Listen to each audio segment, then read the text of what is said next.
આજે હું તમને બતાવવા જઈ રહ્યો છું મરીડામાં આવેલું શ્રી રાજેશ્વરી મેલડી માતાજીનું ભવ્ય મંદિર। પારખોએ પારખી લીધી માઢોએ માયા બોધી,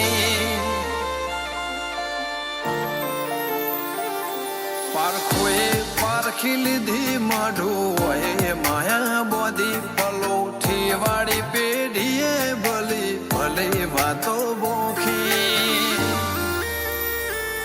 જીને ગોતી ઇન ગત પડે તો રતે નથી આઘી, ખવારા સાહેબી કે રસીરા હાથો હાથ રોધી રોધી, ભલો થાજો મારી બુન ઓય મઢોલી બોધી, જીને ગોતી ઇન ગત પડે તો રતે નથી આઘી।